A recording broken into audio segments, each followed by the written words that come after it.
Well, hello, Flint.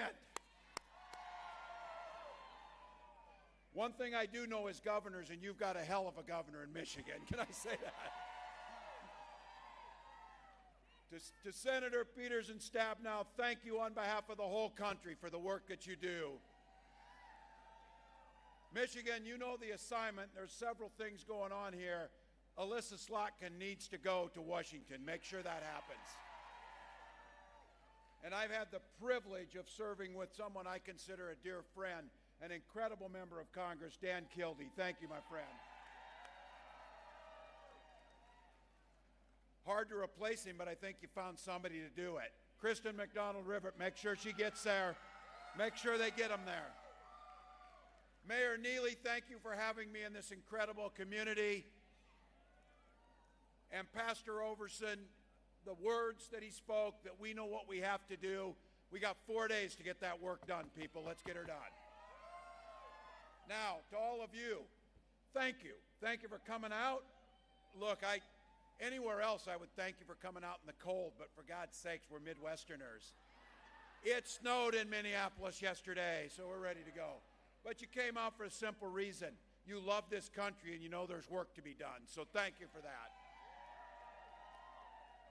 Well, 4 days. We're down to about 100 hours on this thing. This next 100 or so hours in the work we do will shape not just the next 4 years, but the next generation. Hard to believe, but there's still a few folks out there with their minds aren't quite made up. Now, you've heard this from folks. I know you have. Well, I really don't like Donald Trump personally and the things he does. And then you're like, oh, really? You know, we've seen that. But then they follow up, but things were good when he was president. The economy was good. Little fuzzy in how they remember things. So let's just level set here before we understand what's at stake. During Donald Trump's presidency, this country lost 2.7 million jobs, 280,000 in Michigan alone. Unemployment was up, and Donald Trump so botched the pandemic response that we were in Hunger Games with our neighbors to find toilet paper. That was Donald Trump's lack of leadership. But look, if you were a billionaire 4 years ago, like Elon Musk, you did pretty well because you got the Trump tax cut that went right to you. All the rest of us, we got squat out of the deal. Now, you remember a couple months back, they got caught on tape, Donald Trump and Elon Musk. They were laughing how fun it would be if workers went on strike just to fire them. That's how they think about it. But now it gets worse, and you need to know what's at stake. I think this group knows. I know this is preaching to the choir, but our recital's 4 days away, people, 4 days away. So now he wants to put Musk in charge of being the economy czar for all of us. Now, Elon says the only way to make this economy work is to crash it, to take it down. And he warned you, though, Americans, this was Elon in his own words, Americans are going to have to be prepared for some hardship. So I would ask all of you, what in the hell does a billionaire know about hardship? These damn people. And then he's talking about $2 trillion of cuts, because that's how we have to make the budget balance, even though Donald Trump called himself the king of debt and drove up the national debt higher than any other president ever has. But Elon says we have to cut $2 trillion. Now, he may be bad at math. We know Donald's bad at math. But to let you know what $2 trillion is, all of the discretionary spending that our government makes in a year is $1.6 trillion. So you're starting to get the math. To get to $2 trillion cuts, you got to go after two things. You got to cut Social Security and you got to cut Medicare. Just so we heard them, J.D. Vance said, we're going to have to cut Social Security. And Speaker Johnson this week said, when Donald Trump wins and they're in charge, there will be no more Obamacare. Getting rid of the ACA means getting rid of the protections for pre-existing conditions, just to be clear. If you're a woman, you have asthma, you've been sick before you had anything, insurance companies make the decisions, not you. Now look, Donald Trump did say he had a plan. No, he didn't. He said he had a concept of a plan. Concept of a plan. And he and the Republicans tried over 60 times to get rid of the ACA. Had it not been the courage of John McCain, they would have succeeded. It's that simple. Might be why John McCain's son is endorsing Kamala Harris for president, too. But look, Donald's not spending any time thinking about ways to make your life easier. In fact, he's not thinking about you at all. Now, look, 4 days. You had enough of this. You've seen a few ads in Michigan, I would guess. You've seen a lot of folks coming through, but hopefully they come and stand in front of you in Flint and tell you what they're going to do. But be clear about this. If you're feeling anxiety or you're feeling stressed or you're worried about this, there is an antidote to that. Go out and vote for Kamala Harris. Instead of wringing your hands, go ring some doorbells for some people. Make a difference. Look, voting for her works. I had the opportunity last week to cast my vote, and I went to the polls with my newly turned 18-year-old son, Gus, who cast his vote. He knew it. You know it. We've got a chance to elect a new generation of leadership. We've got an opportunity here under Kamala Harris in Michigan alone, in conjunction with your governor and your senators, created over 400,000 new jobs. It's a new way forward, and you saw her. You saw what a president looked like earlier this week on the National Mall. And she promised you, and she said, on the first day in the White House, she will go with a to-do list. Donald Trump has told us he will go with an enemies list. And each day he adds names to it, just to be clear. Top of her list, lowering the cost of things for you and your families right off the bat. That's got to be a top priority, putting more money back in your pockets. She will go with that sense of purpose every single day. She has talked about this and will implement it. 37 states have it, but we need it federally. A price gouging ban that makes sure companies can't take advantage of us. Quick primer on what that means. I was with a farmer yesterday in Erie, Pennsylvania, and I said, "What are you getting for corn?" He said, "Oh, about $4.10 a bushel." And I said, "So when grocery prices were cheaper years ago, what were you getting for a bushel of corn?" "About $4.10 a bushel." They're not making any more. You're paying more. Corporate profits have shot through the roof. That's where the issue is, and a national price gouging ban will put more money back into your pockets. That's how it works. Under a President Harris's plan, 100 million middle-class Americans will see a tax cut. No one making $400,000 or less will see any increase in their taxes. That is everybody pretty much I've ever known in my life is where it works. And the biggest impact will be a $6,000 child tax credit in the first year of a child's life, so you can buy the crib, buy the car seat, buy the clothes, get the things done. And extending that cap on insulin for $35 now is capped for seniors, extending that to all Americans who need insulin to protect their lives. Second price gouging primer. Before we put a cap of $35, they were selling it for $800 for one of those little vials. Cost $5 to make it, just so we know how this works. And then she proposed a plan for many of us. And for those of you with less hair or gray hair, you get this. Young people, trust me on this.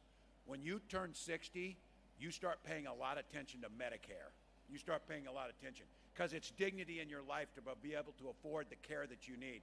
Kamala has proposed extending Medicare to pay for home health care so our seniors can stay in their homes. Big deal.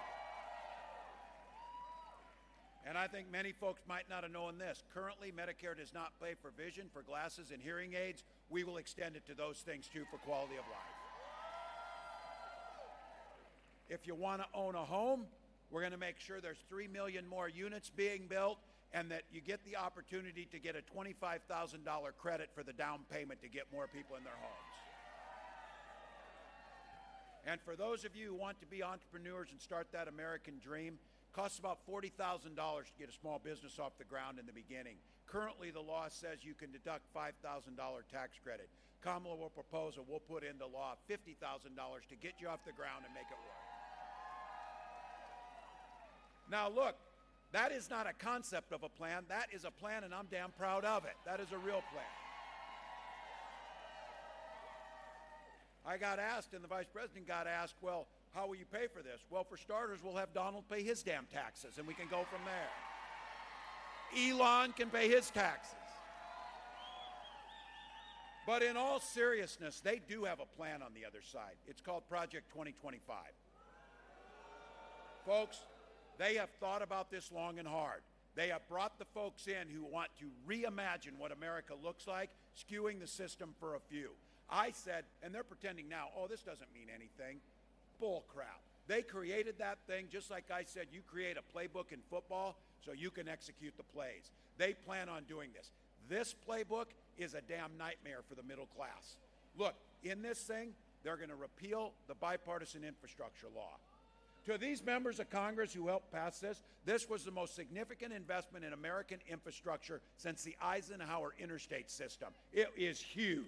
It is huge. They'll repeal that, take back the jobs. Repeal the Inflation Reduction Act that's moving us towards a better and a cleaner energy future. They will pull that back, costing hundreds of thousands of jobs, many right here in Michigan. And then, because Donald Trump appears to be unable to understand that when you slap a tariff on goods, the people pay for it. The people pay for it.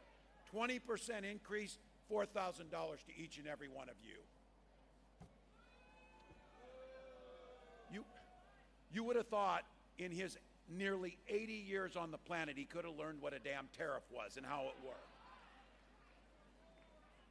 But maybe not, because he couldn't barely open a door to a garbage truck, so we know that. Now look, there's a lot of independents and Republicans supporting this campaign.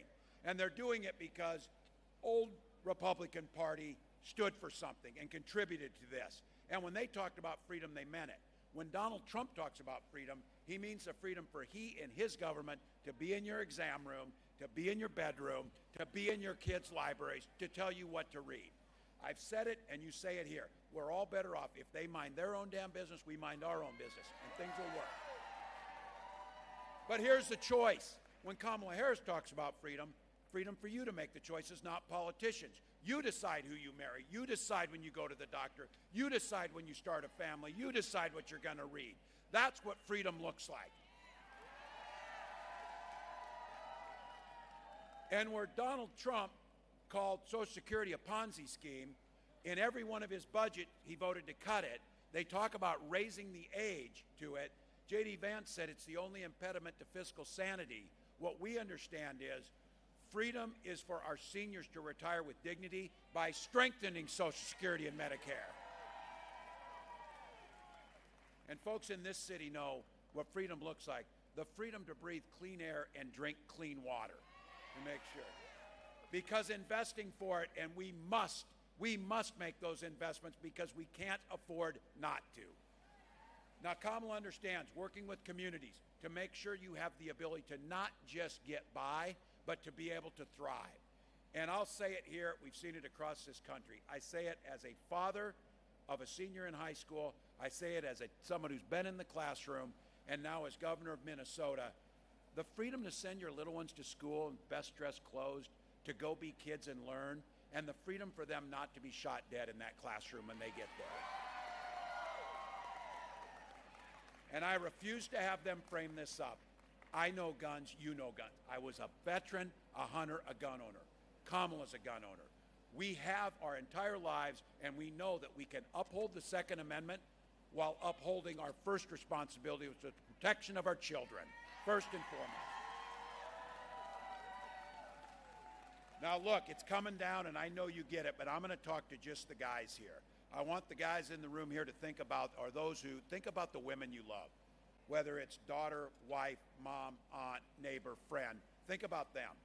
And when you think about what the next 4 days in this election means, their lives are literally at stake in how this election goes.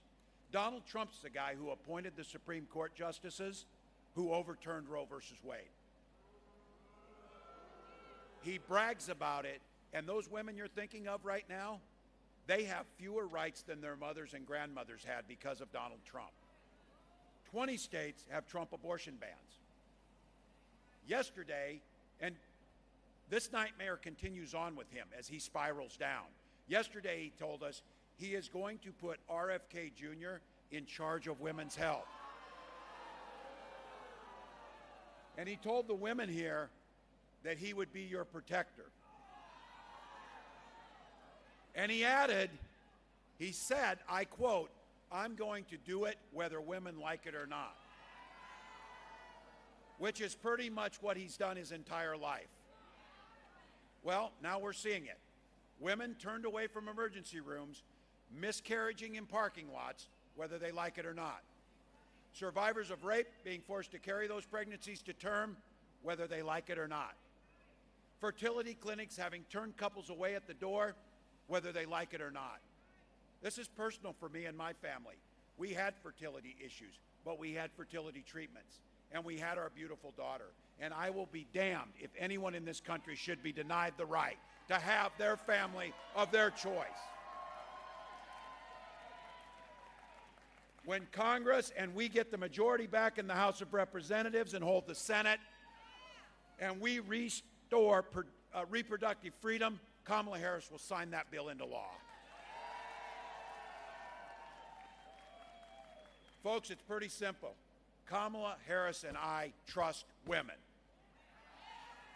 And I have a feeling that women across this country of every age, of either party, are going to send a loud and clear message to Donald Trump next Tuesday,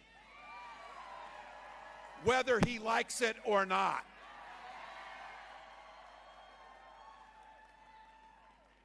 Folks, Kamala Harris has been saying we're not going back, and she means it. And she means it.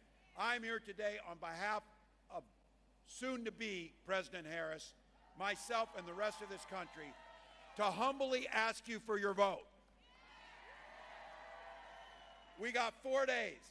Momentum's on our side, but this is the time to take nothing for granted. So this is the time, folks. It's a pep talk for the folks who are here. Tie game, 2 minutes left. We got the damn ball.